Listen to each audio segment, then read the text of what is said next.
ये आज हम लोग अब बात करेंगे अगले हमारा ऐसे का टॉपिक जो छत्तीसगढ़ से संबंधित जो आते हैं उस टॉपिक पे हम लोग बात करेंगे। और इससे पहले वाले वीडियो में मैंने आपको बताया कि अंतर्राष्ट्रीय और राष्ट्रीय स्तर की जो समस्याएं हैं उसके जो टॉपिक है निबंध के वो कैसे आपको पूछे जाते हैं। तो हम लोगों को निबंध में छत्तीसगढ़ का टॉपिक लिखना है। छत्तीसगढ़ में ज्यादा कुछ टॉपिक नहीं रहते हैं, आपको इस बात को ध्यान रखना है। बहुत कम टॉपिक्स रहते हैं, गिने चुने टॉपिक्स हैं, कुछ टॉपिक्स हैं जिसको मैं स्किप कर रहा हूँ, जैसे कि कुपोषण वाली समस्याएं हैं, है ना। तो ये सारे चीज आते ही रहते हैं। कुछ चीजें जो नहीं हो सकती आ सकती है उसके बारे में हम लोग नया टॉपिक देख रहे हैं।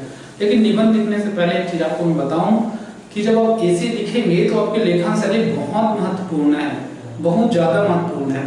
जब लेखक जो रहता है, जो चेक करने वाला जो रहता है एग्जामिनेटर, वो जब चेक करता है आपके पेपर को तो वो क्या करता है, वो देखता है कि आपका व्यक्तित्व कैसा है। ये पेपर व्यक्तित्व का परीक्षण है, ना कि ऐसे का पेपर। आपको इसको एड करने का महत्व ही आप नहीं जान पाए होंगे। इसको इसीलिए एड किया गया है मेंस में, ताकि वो जान सके कि आपकी सोच कैसी है, आप कितने मैच्योर हैं, आप कितना समझते हैं चीजों को, किस स्तर तक समझते हैं, आप कैसे उसको अपने जो भावनाएं हैं उसको आप कैसे व्यक्त कर पाते हैं। उस सारी चीजों का जो है ये है, यहाँ से वो लोग चेक करते हैं। उस सारी चीजों की जानकारी लोग को यहाँ से मिलती है। तो जब एसी का पेपर चेक किया जाता है तो जो चेक करने वाले होते हैं इसको इस बात के लिए बताया जाता है कि आपको व्यक्तित्व का परीक्षण करना है ना। इसीलिए आपको ज्यादातर ध्यान ये देना है कि जो आप लिख रहे हैं उसमें आपको मैच्योरिटी हो। इसका एक आसान सा उपाय बताता हूँ। मैं क्या करता था कि अब जब भी निबंध लिखने बैठो, ये इसको हमेशा इस बात को याद रखना, जब आप कोई बड़ी जिम्मेदारी वाले पद पर भी जाओगे या फिर आप कहीं किसी बड़े व्यक्ति से मिलने जा रहे हो, प्रभावी व्यक्ति से मिलने जा रहे हो, या आप बहुत लोगों के बीच में संबोधन करने जा रहे हो, या आप कोई बड़ा सा काम करने जा रहे हो, कुछ भी, उसमें आपको एक चीज हमेशा ध्यान रखना, अपने आप को 10 साल बड़ा कर लो। ये सोचो कि मैं जैसे 26-27 का हूँ तो मैं सोचता हूँ मैं 37-38 साल का हूँ। ये आपको सोचना है चीजों का, ठीक है। तो इससे क्या होता है कि मैच्योरिटी आता है कि हाँ, तो हमेशा अपने आप को 10 साल, जब आप किसी पद पर रहेंगे, जब आपको कोई जजमेंट देना होगा, जब आप बाद में डीसी बनेंगे, डीएसपी या नायब तहसीलदार जो भी बने, तो उसमें आपको जब ऐसा देना होता है तो आपको अपने आप को बड़ा करना रहता है, सारी चीजों को, सारे आयामों को सोच कर देना होता है। तो ये व्यक्तित्व का परीक्षण है। इसमें आपको लिखने के लिए क्या करना है, शुरू में बढ़िया सी कविता या कोट से ही चालू करना, मेरी राय है उसी से चालू करना, लेकिन रिपीटेड ना हो, एकदम सुना सुनाया ना हो। आप गूगल पे नए चीजों को सर्च मारना ना, एक नया जिसको कोई ना लिखता हो उसको आप लिखोगे तो अच्छी रहेगी ना चीजें। तो आप इस बात को ध्यान देना कि आप चुपके से कोई एक तो खोजना, बहुत अच्छा कोने काने में कोई अच्छा लाइन होगा उसको उठा के अपने लिए रिजर्व करके रखना। हो सकता है 1-2 लोग लिखे, उससे फर्क नहीं पड़ता है, लेकिन आप अपने लिए अलग से चुन के रखना। वो कॉमन जो सबको दिखा रहा था ऊपर में वाला मत रखना। क्लियर है? सोच के सर्च मार। छत्तीसगढ़ी में भी लिख सकते हो, छत्तीसगढ़ी के ऐसे में छत्तीसगढ़ी में भी लिख सकते हो। मैंने जितने भी बार मैंने मेंस दिया 4-5 बार, उस 4-5 बार में ऐसे में मैंने छत्तीसगढ़ वाले ऐसे में छत्तीसगढ़ी में भी लिख के आया है कुछ वर्ड्स या कुछ कविताएं छत्तीसगढ़ी में। और मेरे को लगभग हाईएस्ट में टॉप 10 में ऐसे में रहा हूँ हमेशा। इस बार तो वो 140 नंबर ऐसे थे, तो ये नंबर उसमें मिलता है, कटने का दौर वहां पर नहीं है। इसको आपको ध्यान रखना। जैसे लोग सोचते हैं कि डरता होगा कि नहीं होता, मैंने लिखा है और मैंने टॉप भी किया है ऐसे में मेंस में, इसीलिए आपको इस चीज को बता रहा हूँ कि आप ऐसा कर सकते हैं, ठीक है। कविता से लिखना, बढ़िया से एक अच्छा सा प्रस्तावना बांधना, शुरू के जो लाइन है वही आपको पढ़ेगा। अगर शुरू के लाइन में बहुत अच्छा लिखा तो बाकी चीजों को हेडिंग्स को पढ़ेगा। हेडिंग एकदम मजेदार हेडिंग आपको डालना है। क्लियर है?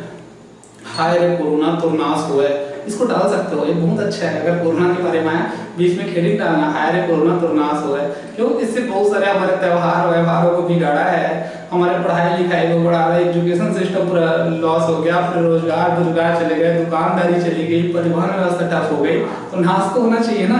तो इसको आप डाल देना है ना, एक लाइन यहाँ से लिख के। ये अब तो उसी को सेम टू सेम जो मैं बोला उसी को सब लोग डाल दोगे, आप लोग देख रहे हो, ऐसा मत करना, थोड़ा सा चेंज कर लेना, लेकिन बिल्कुल ऐसे डालना। जितना हास्यास्पद, जितना आप चेक करने वाले को हंसाओगे उतना ज्यादा आपको मार्क्स मिलेगा। चलो टॉपिक देखते हैं। एक टॉपिक है ग्रामीण अर्थव्यवस्था को सुदृढ़ करने के उपाय, प्रयास एवं योजनाएं। ठीक, ग्रामीण अर्थव्यवस्था को सुदृढ़ करने के प्रयास, योजनाएं। हम अपनी ग्रामीण अर्थव्यवस्था को कैसे सुदृढ़ करें, कैसे स्टेब्लिश करें, उसके बारे में एक क्वेश्चन आपको पूछेगा। उसमें किसके ऊपर लिखना है? योजनाओं के बारे में लिखना है। योजनाएं कौन कौन सी? अभी चल रही है गोधन योजना चल रही है, गोबर खरीद रहे हैं हम लोग सब, है ना, गोबर वाला योजना बहुत बढ़िया योजना है, बिल्कुल भी आलोचना करने की कोशिश मत करना, क्लियर है। अगर आपको इस आलोचना, देखो चेक करने वाला किसी भी पार्टी का हो सकता है, लेकिन हमको ध्यान रखना है कि हमारी जो योजना है हमको उसको थोड़ा क्या करना है, अच्छा ही दिखाना है। बहुत अच्छी योजना है। आप शहर में बैठ के, देखो एक चीज मैं बता देता हूँ उसमें क्या लिखना है। आप शहर में बैठ के, शहर की युवा हो, शहर में बैठ के कैसी कोचिंग कर रहे हो, आपके लिए बिल्कुल महत्वपूर्ण नहीं है। क्या युवा गोबर बिनेगा, ये बहुत सारे चल रहे हैं, ट्रोल चल रहे हैं, लेकिन क्या आपने सोचा है कि उस महिला जो वहां गांव में बैठती है उसके लिए महीने का 500 रुपये कितना वैल्यू रखता है? अगर अतिरिक्त तो वो मास जितना कमा रही थी अभी तक, जितना भी कमाए, 100 रुपये भी कमा रही होगी, तो क्या वो 50 किलो गोबर महीने में बेच के 100 रुपये कमा लेगी महीने में इसका, तो क्या उसका कुछ बिगड़ जाएगा क्या? कितनी अच्छी उसकी व्यवस्था हो जाएगी, 100 रुपये एक्स्ट्रा तो मिल रहा है ना, कहीं से उनका आय का साधन तो बन रहा है। बहुत अच्छी योजना है इसको, लेकिन हाँ उसके क्रियान्वयन में बहुत सारी बाधाएं हैं, उसको हमको बताना है कि कहाँ कहाँ बाधाएं हो रही हैं, वर्मी कंपोस्ट बनाने में क्या दिक्कतें आएंगी, कहाँ पर गोबर का तस्करी हो सकता है, ये सारी चीजों को तो चुनौतियां हैं, लेकिन उसको बहुत अच्छी योजना है, इसको आपको लिखना है। ग्रामीण की अर्थव्यवस्था बहुत बदल जाएगी। अब इसी में फिर गरबा नरवा गुरुवाबाड़ी को आपको ऐड करना है, इसी में ही उसको यूज करना है, ठीक है। तो ग्रामीण अर्थव्यवस्था को सुदृढ़ करने के प्रयास जो है अभी सरकार, जो हमारी वर्तमान सरकार कर रही है, उसके ऊपर एक क्वेश्चन जरूर आने वाला है और उसको तैयार करके जाना। गोवर्धन से रिलेटेड, गोधन वाला जो योजना है उसको लेकर आपको बिल्कुल तैयार करके जाना है। सेकंड है हर बार का एवरग्रीन टॉपिक, नक्सलवाद की समस्या। ये समस्या कभी हल नहीं होने वाली है, ऐसा लग रहा है, क्योंकि हर साल आता है, अभी तक चल रहा है, ऐसा कोई ठोस कदम नहीं उठाया गया है, ऐसा कोई ऑपरेशन नहीं चलाया गया है कि जिसको हम बोले कि एक बार में आप नक्सलवाद खदेड़ देंगे। अभी किसी विधायक को मार दिए, अभी फिर से भी बीजापुर में कहीं पर घटना हुई है ना, तो ये तो घटनाएं लगातार हो रही है, मतलब ये है कि अभी तक खत्म नहीं हुआ है, कहीं ना कहीं इसका प्रभाव है। तो प्रभाव है तो कैसे करेंगे, इसलिए लिखा है नक्सलवाद की समस्या अंतहीन सफर। एक ऐसे सफर में है नक्सलवाद की समस्या को दूर करने का तो अंत, इसका कोई अंत ही नहीं है, कहीं पर तो उसका अंत होना चाहिए। तो इसमें क्या है, घुमा फिरा के आपको चीजों को नक्सलवाद के बारे में ही पूछेगा। तो नक्सलवाद की क्या योजनाएं चल रही हैं, सरकार क्या इसमें कदम उठा रही है, ठोस कदम क्या उठाए गए हैं अभी तक, कैसे इसको कम किया जा सकता है, क्या ये विचारधारा की लड़ाई है, क्या इसको बंदूक से लड़ सकते हैं, क्या विचारधारा से लड़ सकते हैं हम, क्या इसमें शासन की कुछ कमियां हैं, क्या चीजें हैं, इन सारे बारों में आपको इसमें तैयार करना है, लिखना है, चीजों को पढ़ना है। थर्ड आपका टॉपिक जो एकदम इंपॉर्टेंट आ सकता है वो है विलुप्त होती जनजातीय संस्कृति। जनजाति भी छत्तीसगढ़ का एक फेवरेट टॉपिक है, निबंध के बारे में हर बार आता है, पिछले बार भी आया था। तो अभी क्या आ सकता है, जनजातियों का जो संस्कृति है वो विलुप्त हो रही है, धीरे धीरे धीरे लोग शहर से गांव जा रहे हैं, या जनजातीय संस्कृति धीरे धीरे खत्म होते जा रही है।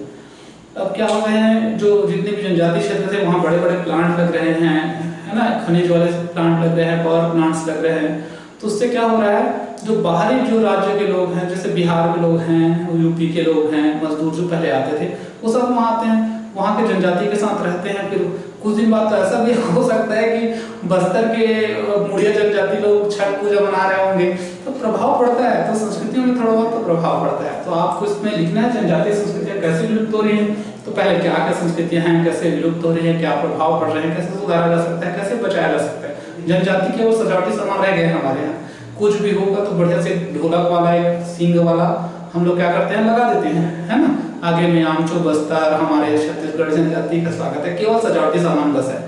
भूमि में क्या योजनाएं हैं उसके बारे में आपको लिख के आना, इमोशन से जोड़ के लिख के आना। सबसे अच्छा चीज तो इमोशन है, जितना आप इमोशन को पकड़ के लिखोगे, जितना आप गरीबों के दुख दर्द को लिखोगे, उतना ज्यादा आपको क्या मिलने वाला है, यहाँ पर नंबर मिलने वाले हैं। बिल्कुल आप कनेक्ट कर लेना, चेक करने वाले को अपनी बातों से कनेक्ट हो गया मतलब आपको नंबर देगा।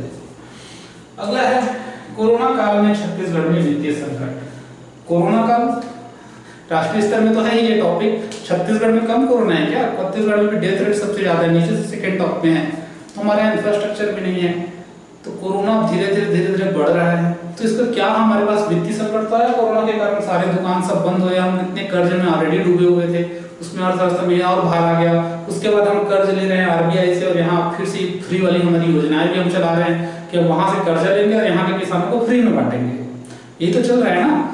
तो इसमें वित्तीय बोझ बहुत बड़ा है सरकार पर, बहुत वित्तीय संकट हमारे छत्तीसगढ़ में भी आई है। हमारे 3 साल का परीक्षा अवधि वाला बात है, 70-80-90% वाला बात है, ये सारी चीजें इसी से रिलेटेड है। उसी चीज को, उसी बोझ को कम करने के लिए हमने क्या किया है, इसमें तो ये टॉपिक जो है बहुत इंपॉर्टेंट टॉपिक है, कोरोना काल में छत्तीसगढ़ में वित्तीय संकट।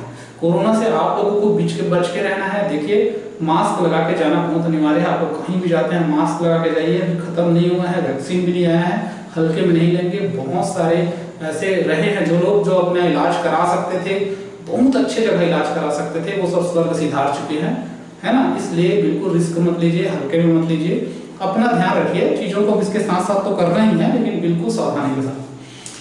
तो कोरोना काल में छत्तीसगढ़ में वित्तीय संकट, इसको आपको पढ़ना है। अगला टॉपिक है छत्तीसगढ़ में पर्यटन की संभावनाएं, राम वन पदगमन। इसको जानबूझ के क्यों पर्यटन की संभावनाएं करके अलग से क्वेश्चन निकाल सकता है। छत्तीसगढ़ में पर्यटन की अपार संभावनाएं आप लोगों को पता है। हो सकता है कोरोना काल में आप लोग बहुत मिस किए होंगे ऐसे पर्यटन को, क्योंकि लॉकडाउन में आप लोग कहीं घर से बाहर नहीं निकल पाया। मैं इसका जरूर मजा लिया हूँ, है ना। ड्यूटी में था तो बहुत सारे जगह पे घूमा हूँ। आप लोग भी घूमेंगे जब आप ड्यूटी में आ जाएंगे, लेकिन उसके लिए पहले क्या करना पड़ेगा, मन लगा के पढ़ना पड़ेगा। तो देखो पर्यटन की संभावना है, राम वन पदगमन। अभी एक बहुत अच्छा महत्वाकांक्षी योजना जो पर्यटन के क्षेत्र में लाया है सरकार, वो कौन सा है, राम वन पदगमन। कोरिया ऊपर से चालू हो रहा है, जनकपुर से, सीतामढ़ी हरचौका से, और नीचे तक वो गया पूरे छत्तीसगढ़ से। राम भगवान जो गए हैं ऐसे बोलते हैं, मैं जाके भी देखा हूँ कुछ जगह में, सही भी लगता है देखने से गया है, लेकिन बाकी राज्यों में ऐसे देखेंगे तो नहीं दिखता है यहाँ से। लेकिन इसके बारे में पूछेगा जरूर, क्योंकि योजना है इसमें सरकार खर्चा कर रही है और मेनली पर्यटन के बेस पे एकदम बनाया जा रहा है। तो इस योजना को बढ़िया से पढ़ लेना, कौन कौन से इसके स्पॉट है उसको आप अच्छे से ध्यान दे देना, है ना। और भी कोई जो है पर्यटन से संबंधित जगह, उन सबको बारे में भी एस्टिमेट करते हैं, बढ़िया से एक लिख सकते हैं। इसमें बहुत संभावना है ना। छत्तीसगढ़ में पर्यटन विभाग करके क्वेश्चन 2014 में आया था, अब फिर से पूछ सकता है 4 साल बाद। अगला है छत्तीसगढ़ में स्थानीय त्योहार एवं उनकी बढ़ती मात्रा। जब से कांग्रेस हमारी सरकार आई है भूपेश बघेल जी की, तब से उन्होंने तीजा पे छुट्टी देना चालू किया है, पूरा पे छुट्टी देना चालू किया है। ऐसे जो जितने भी स्थानीय त्योहार हमारे यहाँ मनाए जाते हैं, उस सारे को बहुत महत्व देना प्रारंभ किया, और इसके कारण हमारे त्योहारों की महत्ता धीरे धीरे बढ़ी है। एक अच्छा फायदा इस सरकार का यही हुआ कि इसमें स्थानीय स्तर पर लोक कलाओं के, लोक संस्कृति को बढ़ाने का प्रयास तो किया है। किसानों को और लोक संस्कृति को बढ़ाने का एक महत्वपूर्ण कदम जो रहा, अगर पूछा जाए कभी कहीं से ऐसा घुमा के पूछा जाए कि क्या ये उपलब्धियां नहीं, तो ये उपलब्धियां हैं कि अच्छा हमारे त्योहारों को एक नाम मिला, उसमें कुछ ध्यान दिया सरकार। तो लेकिन अब त्योहार तो पूछ दिए, तो स्थानीय त्योहार कौन कौन से हैं, कैसे मनाया जाता है, कब मनाया जाता है, आपको पता होना चाहिए। तो इससे रिलेटेड क्वेश्चन पूछ सकता है, और उसकी बढ़ती महत्ता कैसे धीरे धीरे महत्व बढ़ रहा है, और उसको कैसे हम और बढ़ा सकते हैं। छठ पूजा देखो एक बिहार बस गया, लेकिन अब पूरे छत्तीसगढ़ में फैल गया। तो सोचो एक छोटा सा स्थानीय त्योहार था, वो कहाँ आ गया, छत्तीसगढ़ में भी आ गया, वो बहुत जगह से जहाँ जाते हैं लोग मना रहे हैं। वैसे क्या हम देखते हैं कि तीजा को क्या बिहार वाले मनाते हैं, या फिर हम लोग जो यहाँ पोला मनाते हैं कि उसको बिहार वाले, यूपी वाले, जम्मू कश्मीर वाले मनाते हैं, या नहीं मनाते हैं। छत्तीसगढ़िया वहाँ जाए भी जाएगा तो भी पोला नहीं मनाता है, लेकिन बिहारी अगर छत्तीसगढ़ में रहेगा तो वो छठ पूजा जरूर मनाता है। तो हम कैसे इसमें हम मानसिकता को बदल सकते हैं, अपने सोच को विकास कर सकते हैं इस चीजों में, जिसको हमको यहाँ पर लिख के आना है। छत्तीसगढ़ में स्थानीय त्योहार, उसकी बढ़ती महत्ता। एक लास्ट टॉपिक जो आप बहुत अच्छे से आ सकते हैं, छत्तीसगढ़ में किसानों की स्थिति और उसकी योजनाओं का दौर। छत्तीसगढ़ में किसानों की स्थिति कैसी है अभी वर्तमान में, और योजनाओं का दौर कि राजीव गांधी किसान न्याय योजना लाई हुई है, न्यूनतम समर्थन मूल्य पर जो गेप होने वाला है पैसे को, उसको भरपाई करने के लिए। तो ये सरकार किसानों के बारे में बहुत सोच रही है, बहुत सारे उससे संबंधित योजनाएं ला रही हैं। तो छत्तीसगढ़ में किसानों की दशा को लेकर आपको एक बढ़िया निबंध पूछ सकता है। तो ये इतने टॉपिक हैं, इसमें से 2 ही आपको लिखना पड़ेगा। तो कोई भी बढ़िया से तैयार करना हो, और कोई भी दिक्कत होगा तो आप कमेंट सेक्शन में बताइएगा सर को, सर जो भी प्रॉब्लम रहेगा उसमें हम लोग डील करेंगे। तो बढ़िया से आप लोग ऐसे लिखिए, ऐसे बहुत ही सरल सब्जेक्ट है, ज्यादा कुछ पढ़ने की आवश्यकता नहीं है इसमें, और आपको मैक्सिमम मार्क्स आप खींच ला सकते हो। यही एक ऐसा है जिससे आपको पास करा सकता है, मेंस में इंटरव्यू के लिए क्वालिफाई करा देगा, और रैंक भी अच्छा दिलवा सकता है। तो ये बहुत स्कोरिंग सब्जेक्ट है, बहुत अच्छे से इसको पढ़ेगा। ठीक है, तब तक के लिए मेरे तरफ से बहुत बहुत शुभकामनाएं आप सबको।